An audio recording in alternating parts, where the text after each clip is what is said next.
Is the shutter rolling? ও আচ্ছা আচ্ছা, বুঝতে পারছি, ঠিক আছে। So this is it. আমি আজকে একটা এক্সপেরিমেন্টাল বিল্ড নিয়ে ফিউশন করছিলাম, অ্যান্ড করতে করতে হঠাৎ চিন্তা করলাম এই জিনিসটা আসলে ভালো হয়েছে অ্যান্ড এটা আপনাদের সাথে শেয়ার করা দরকার।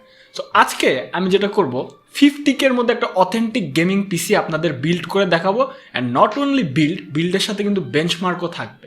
50K মধ্যে বেস্ট পসিবল আউটপুটের একটা গেমিং পিসি কীরকম হতে পারে, যেটা আপনাকে গেমিং থেকে শুরু করে সব জায়গায় সার্ভ করে দেবে ভালো মতো, সেটা নিয়ে আজকের এই ভিডিও। আপনারা দেখছেন টেকল্যান্ড বাংলাদেশ, আমি আছি অনুরাগ। চলুন চলে যাক আজকে আমাদের 50K বিল্ডের অথেন্টিক গেমিং পিসি ভিডিও।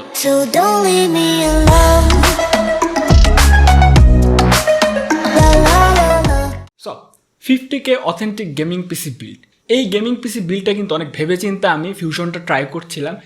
এই ক্ষেত্রে প্রথমে আমরা যেটা নিয়ে কথা বলবো সেটা হচ্ছে এটার প্রসেসরটা। এই বিল্ডে আমি প্রসেসর হিসেবে যেটা ইউজ করেছি সেটা হচ্ছে Core i3 12100F elder lake প্রসেসরটা। ওই Core i3 12100F দেখে অনেক 50K বিল্ডে Ryzen 5 বাদ দিয়ে, Ryzen 5 5600G বাদ দিয়ে Core i3 ইউজ করা হচ্ছে, কি ব্যাপার স্যাপার, এগুলো কি ভণ্ডামি নাকি? দাঁড়াও ছোট ভাই, মাথাটা ঠান্ডা করো, তা নয় কেচ করো। Ryzen 5 5600Gর কথা এখানে আসলে আসে না। কেন? কারণ হচ্ছে 50K এই বিল্ডে এতটাই টাইট বাজেট বিল্ড যে আপনি এখানে 5600G আটাতে পারবেন না, সেটা আমি চ্যালেঞ্জ নিয়ে বললাম। তাও অনেকের কথা বলবে, ভাই Ryzen 5 5600G না হোক 5500 আছে, Ryzen 5 তো Core i3 না তো, 3 সিরিজ না তো। হ্যাঁ, এইখানে একটা আর্গুমেন্ট হতে পারে কেন Ryzen 5 5500 যেটা, সেটা বাদ দিয়ে আমি Core i3 12100টা চুজ করলাম। এটা একটু আপনাদেরকে আমি বুঝিয়ে দিব। Core i3 12100 এলডার লেক প্রসেসরটা এটা যথেষ্ট কেপেবল একটা প্রসেসর, অনেক ভালো ভালো প্রসেসর তাল মিলিয়ে চলতে পারে। কিন্তু কথা হচ্ছে কেন Ryzen 5 5500, যেটা কিন্তু 6 কোর 12 থ্রেডের প্রসেসর, এইটা 4 কোরের প্রসেসর, কেন এটা আমি চুজ করলাম? ওয়েল, এইখানে আর্গুমেন্টটা হচ্ছে, আমি কিন্তু ক্যাপশনটা একটু আপনারা আরেকবার পড়েন, এটা একটা gaming PC build, and Core i3 12100 গেমিংয়ের ক্ষেত্রে সিঙ্গেল করে কিন্তু 5500 থেকে প্রায় 20% বেশি আপনাকে সাপোর্ট দিয়ে দিবে, এক্সট্রা স্কোর পুশ যেটা বলেন অথবা পারফরমেন্স বলেন। অ্যান্ড গেমিংয়ে আপনারা সবাই জানেন সিঙ্গেল কোর পারফরমেন্স কতটা ম্যান্ডেটরি, ওই কথা চিন্তা করে আমি এটা নিয়েছি। অ্যান্ড অ্যাপার্ট ফ্রম দ্যাট, আপনি যে কোনো ক্রিয়েটিভিটি ওয়ার্কলোডে যান সেখানেও কিন্তু এই প্রসেসরটা বেশ ভালো সাপোর্ট দিয়ে দেবে, নো ক্যাপ। হ্যাঁ, Ryzen 5 দুইটা ফিজিক্যাল কোর বেশি আছে, বাট এটার অ্যাক্সেলারেশনটা আপনি বেশি পাবেন। এইটা গেল একটা আর্গুমেন্ট। আরেকটি ইম্পর্ট্যান্ট আর্গুমেন্ট কি, Ryzen 5 5500 এইটাতে কিন্তু DDR5 র্যামের সাপোর্ট নেই, ওয়ারাস এটাতে কিন্তু DDR5 র্যামের সাপোর্টটা রয়েছে।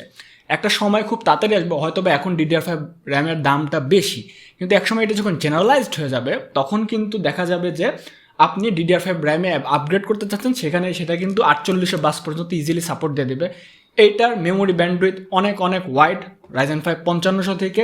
অ্যান্ড সবথেকে বড় কথা কি, সবথেকে বড় কথা হচ্ছে এইটা ফিউচার প্রুফ একটা প্রসেসর, অর্থাৎ এই সময়ে আপনি যদি দাঁড়িয়ে নেন ভবিষ্যতে যে কোনোভাবে রিগ্রেট করবেন না। তো এই গেল Core i3 12100 কথা। অ্যান্ড 12100 প্রাইসটা আমাদের ওয়েবসাইট অনুযায়ী 12500 টাকার আশেপাশে, যেটা অফকোর্স ফ্লাকচুয়েটিং। এখন কথা হচ্ছে, ও মাই গড, দিস প্রসেসর এটা আকাশি বক্সে আসে। অ্যান্ড ইউ নো আকাশি বক্স মানে এই যে কয়েকদিন আগে ডাচের সাথে কিন্তু আর্জেন্টিনা কোয়ার্টার ফাইনাল জিতে এসেছে। And Vista la vida baby, we are in semi-final.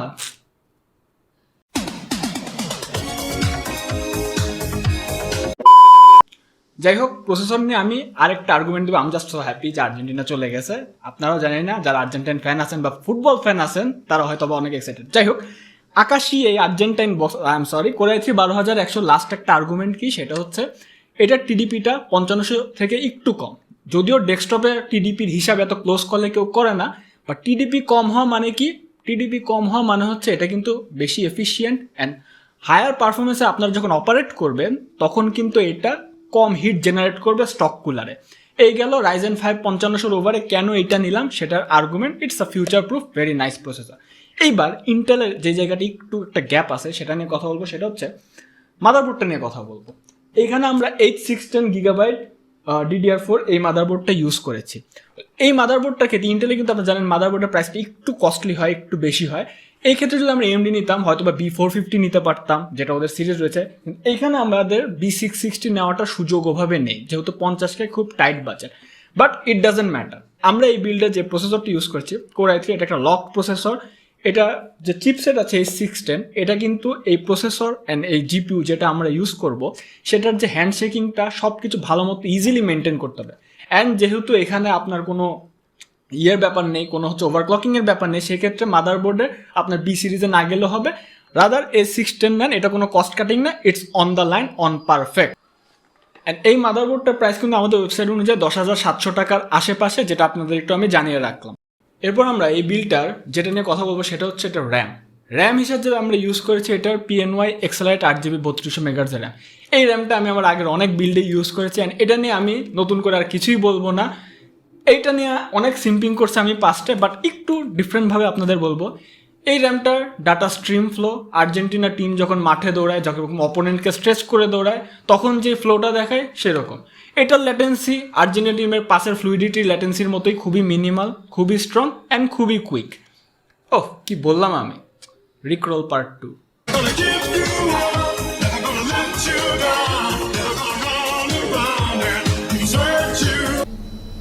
Just আরেকটা কথা বলে রাখি, এই র্যামটা 2700 টাকা প্রাইস আশেপাশে। বাট একটা কথা হচ্ছে, বাজেটের কারণে আমার যেহেতু 1.50 শেষ করতে হবে, আমি কিন্তু এই পিসিটাতে 8GB একটা স্টিক ইউজ করেছি। আপনার কিন্তু অফকোর্স 2022 শেষ হয়ে যাচ্ছে, 2023-এ পা দিবেন আপনারা সবাই, আমরা সবাই পা দিব। অফকোর্স 16GB র্যাম নিয়ে নেবেন, নাহলে কিন্তু পরবর্তীতে গেম বলেন বা যে কোনো মাল্টিটাস্কিং বলেন বেশ সাফার করতে হবে। সো এটা একটা সাজেশন থাকলো। যাই হোক, এরপরে নেক্সট সেগমেন্টে যাওয়া যাক। এই বিল্ডে আমরা যে এসএসডিটা ইউজ করেছি সেটা হচ্ছে এইচপির X900 SSD. That SSD is very good. আপনার 250GB একটা এসএসডি ইউজ করেছি, যাদের আপনাদের স্টোরেজ লাগবে আলাদা একটা 1TB নিয়ে নিতে পারেন, সেটা বাজেটের ব্যাপার। 250GB HP X900 এর প্রাইস এখন আমাদের ওয়েবসাইটে প্রায় 2700 টাকার আশেপাশে। দেন আমরা এই বিল্ডের মোস্ট ক্রুশিয়াল পার্ট, যেটা এই বিল্ডটাকে একটা অথেন্টিক গেমিং পিসি বিল্ড বলছে, বানাচ্ছে আর কি, সেটাই কথা বলবো। সেটা হচ্ছে the star of the show, PNY Gefore GTX 1650। Yes, এইখানে একটা ব্যাপার কি, আমি অনেক ক্ষেত্রে অনেক রকমের পিসি বিল্ড দেখলাম, তারা করে কি এখনও 50K 45K বিল্ডে, এই বিল্ডগুলোতে মোটামুটি 5600G দিয়ে কাজ চালিয়ে দেয়, অন্যান্য কম্পোনেন্টগুলো আপগ্রেডেড নেয়। But that doesn't make any sense আমার মতে। আমরা যেটা ট্রাই করেছি যে 50K মধ্যে টেনে টুনে হলেও কোনোভাবে এইটাকে আমাদের আটাইতেই হবে। And trust me, this is the best deal you can get right now. PNY 1650 এটা অনেক চলতি একটা জিপিউ, অনেক ভালো একটা জিপিউ। ফার্দার আমরা বেঞ্চমার্ক আপনাদের অফকোর্স এখন করে দেখাবো এই ভিডিওটাতে, কিন্তু তার আগে এটা একটু গুণগান করে নিই। এইটা এখন আপনাকে ফুল ফ্লেজ যে গেমিং ব্যাপারটা বা আপনার যে কন্টেন্ট ক্রিয়েশন আছে সেদিকে সাপোর্ট দিয়ে দেবে। হয়তো এটা ডেডিকেটেড এনভেঙ্ক এনকোডার নেই, বাট একটা জিপিউ থাকা অফকোর্স আপনাকে একটা ক্রিয়েটিভিটি যে ওয়ার্কলোড আছে, হার্ডওয়্যার অ্যাক্সেলারেশন আছে, সেখানে সাপোর্ট দেবে। অ্যান্ড গেমিং নিয়ে তো কথা নাই বা বললাম। অ্যান্ড সবচেয়ে ভালো ব্যাপার কি, Core i3 12100 অ্যান্ড GTX 1650, এটা একদম প্রেমিকার মতো, এদের মধ্যে কোনো বটলনেক হবে না বললেই চলে। একদম আর্জেন্টিনা টিম আর আমার মধ্যে যে রিলেশন, আমি তাদের যেভাবে ফিল করি সেরকম আর কি। তো Gefore GTX 1650 এটা আমি এখানে লাগিয়ে ফেলেছি, যদিও পাওয়ার কানেক্টরটা বানানো নেই। এই বিলটা আমি আসলে হচ্ছে গিয়ে করার সময় এই ভিডিওটা করার প্ল্যান আমার মাথায় আসছে। তো এরপরে নেক্সট সেগমেন্টে একটু যাওয়া যাক। ও হ্যাঁ, আর একটু বলে রাখি, এটার প্রাইসটা কিন্তু 19,000 টাকার আশেপাশে আমাদের ওয়েবসাইটে। দেন আমরা এই বিলটা একটু পাওয়ার সাপ্লাই নিয়ে কথা বলবো। যেহেতু এই বিলটা আমরা মোটামুটি একটা জিপি ইউজ করছি, পাওয়ার সাপ্লাইটা একটু ভালো না হলে নেই, আবার ওইদিকে বাজেট নিয়েও টানাটানি আসি একটু। তো কোন পাওয়ার সাপ্লাইটা এখন ইউজ করা যায়, আমি এই পাওয়ার সাপ্লাইটা চুজ করেছি Evolur EV600 80+ ব্রোঞ্জ সার্টিফাইড। এটা রিয়েল রেলের পাওয়ার আমি চেক করেছি, that's good enough for this build. 600 ওয়াটের পাওয়ার সাপ্লাই আপনাকে ভালো মতো ব্যাকআপ দিয়ে দিবে, 3 বছরের ওয়ারেন্টিও আছে। এটার প্রাইসটা আমি দেখলাম 3500 টাকার আশেপাশে, যেটা আমার কিন্তু 600 ওয়াট অনুযায়ী বেশ ভায়াবল মনে হয়েছে আমার বাজেটে এটে গিয়ে। এরপর আমরা এই বিলটার কেসিং নিয়ে একটু কথা বলবো। কেসিং হিসেবে আমি যেটা ইউজ করেছি সেটা হচ্ছে Evolur EH1 একটা কেসিং। ওয়েল অনেস্টলি বলতে গেলে I am not a fan of this casing, আমি এটা একটু বলে নিই।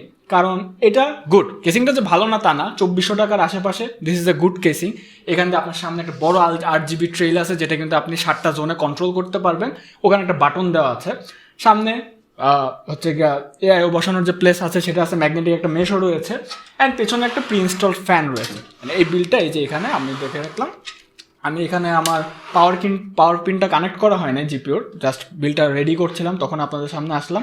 মোটামুটি কেবলিং শেষ। যাই হোক, এইখানে আপনারা দেখতে পাচ্ছেন যে হলো আমার বিলটা মোটামুটি রেডি, ভালো মতো এটাও গেছে। মাইক্রোটেক্স মাদারবোর্ডকে বেশ ভালো মতো সাপোর্ট দিয়ে দেয়, বাট এটার বিল্ড কোয়ালিটিটা ওই যে বললাম না একটু হালকা, সামনে কস্ট কাটিংয়ের শিকার রয়েছে। তো সব মিলে কেসিংটা আসলে পার্সোনাল প্রিফারেন্সের ব্যাপার, বাট আমার এটা চ্যালেঞ্জ ছিল যে আমি 50K মধ্যে বিলটা কমপ্লিট করবই।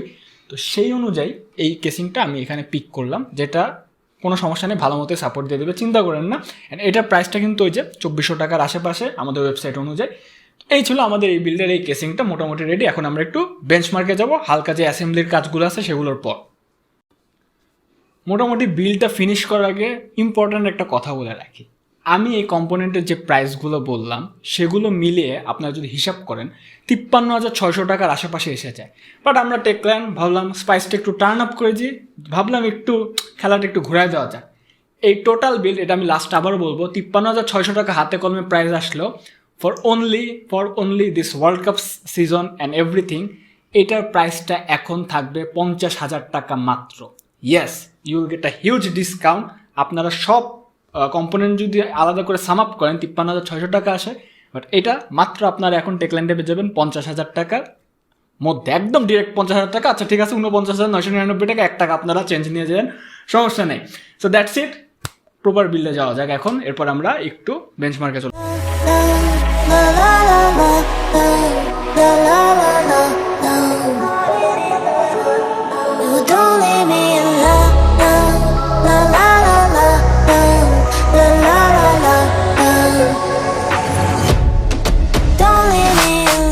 প্রথমে আমরা এই পিসিটাতে গিগবেঞ্চের বেসিক বেঞ্চমার্কিং করতে বসিয়ে দিয়ে দিই কোর i3 12100 এর পাল্লা কতটুক তা মাপতে।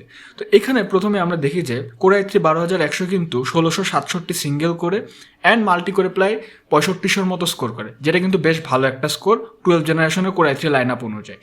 এরপরে আমরা জিপিউরটা ক্যালিবার মাপতে ওপেনসিএল একটু বেঞ্চমার্ক করতে বসিয়ে দিই গিগবেঞ্চে, সেখানেও প্রায় 1650 41,000-এর মতো ক্লোজ স্কোর পুশ করে, যেটা কিন্তু ভালোই বলা চলে। গিগবেঞ্চের পর আমরা একটু সিনেবেঞ্চে বেঞ্চমার্কিংয়ের রেজাল্টটা শেয়ার করব। সিনেবেঞ্চে সিঙ্গেল করে বেশ ভালো 1628 স্কোর পুশ করে পায় অ্যান্ড মাল্টি করে কিন্তু কোর i3 প্রায় 8200 স্কোর পুশ করে। এটা কিন্তু বেশ ইনসেন লেভেলের একটা স্কোর, তা বলতেই হবে। এরপর সিনেবেঞ্চ শেষের পর আমরা একটু ভিরেতে যাব। ভিরে বেঞ্চমার্কিংয়ের সময় আমরা দেখি যে এখানে সিপিউটি প্রায় 9009 স্কোর পুশ করে অ্যান্ড জিপিউ ওই ক্ষেত্রে 129-এর মতো এমপ্যাথ স্কোর পুশ করে, যেটা মডারেটলি ভালোই বলা চলে। ভিরে গেল, গিগবেঞ্চ গেল। এরপর আমরা একটু জিপিউর সোল ক্যালিবারটা মাপার জন্য এমএসআই কম্বাস্টরে এটাকে বেঞ্চমার্ক করতে বসিয়ে দিই। 1080p-তে বেঞ্চমার্ক করার সময় কম্বাস্টরে GTX 1650 কন্টিনিউয়াসলি 21 FPS ধরে রেখেছিল, যেটা কিন্তু মডারেটলি এই জিপিউটার জন্য বেশ ভালো একটা স্কোর, তা বলতেই হবে। কম্বাস্টর শেষে আমরা অর্থাৎ ভিডিও এডিটিংয়ের ওয়ার্কলোডের জন্য এই ভিডিওটাই ওয়ান্ডারশেয়ার ফিল্মোরা 11-এ পুরোটা আমরা এডিট করি। 13 থেকে 14 মিনিটের এই ভিডিওটা এডিট করার পর আমরা যখন এক্সপোর্ট দিই 1650-তে কোনো এনকোডার না থাকা সত্ত্বেও প্রায় 11 মিনিট 34 সেকেন্ডের মধ্যে পুরো রেন্ডারটা কমপ্লিট করে, যেটা কিন্তু মোটামুটি ফাস্টই বলা যায়। অর্থাৎ প্রোডাক্টিভিটি কাজেও যে কোর i3 অ্যান্ড GTX 1650 একটা ভালো হ্যান্ডশেক করে আপনাকে ভালো রেজাল্ট দেবে, তাই বেঞ্চমার্ক থেকে বলাই যায়। এবার একটু আমাদের অথেন্টিক গেমিং পিসি বিল্ডের অথেন্টিক গেমিং বেঞ্চমার্কগুলো একটু দেখে নেব। প্রথমে আমরা PS4 পোর্ট স্পাইডারম্যান রিমাস্টার্ড গেমটা খেলতে বসে যাই। হাই প্রিসেটে FSR 2.1 অর্থাৎ AMD-এর FSR 2.1 অন করে ব্যালেন্স মোডে রেখে এই গেমটা আমাদের অ্যাভারেজে প্রায় 66 FPS দিচ্ছিল। ম্যাক্সে তার 95 থেকে 93-র মধ্যে একবার হিট করে। এরপর আমরা 1% লোটা মাপি স্পাইডারম্যান ক্ষেত্রে। স্পাইডারম্যান খেলার সময় 1% লোতে 47 FPS হিট করেছিল, যা কিন্তু বেশ প্লেয়েবল অ্যান্ড FSR-কে কিন্তু আরও টিউন করে গেমটাকে আরও ফার্দার পুশ করা যায়, তা বলাই বাহুল্য। স্পাইডারম্যান শেষ করে আমরা একটা spec hungry game Assassin's Creed ভালহালাকে বেঞ্চমার্ক করতে বসে দিই।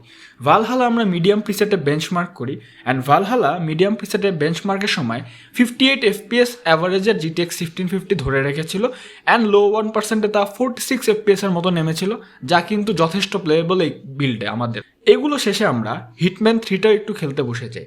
আইওআই এর এই লেটেস্ট গেমটা কিন্তু হাই এফপিএসে যখন আমরা সেট করি অর্থাৎ হাই প্রিসেটে খেলার সময় 72 FPS-এর মতো প্রডিউস করছিল, যা মোটামুটি কনস্ট্যান্টই ছিল। অ্যান্ড তারপর আমরা একটু স্টেপ ডাউন করে মিডিয়াম প্রিসেটে সেট করলে 83 FPS-এর মতো তা জেনারেট করছিল, সেটাও মোটামুটি কনস্ট্যান্ট ছিল, বাট হাইয়ে কিন্তু আরও বেশি পুশ করছিল। তো এইসব থেকে বলা যায় পিসিটা কিন্তু গেম খেলার জন্য বেশ সুইটেবল একটা পিসি 50,000 টাকার রেঞ্জের মধ্যে।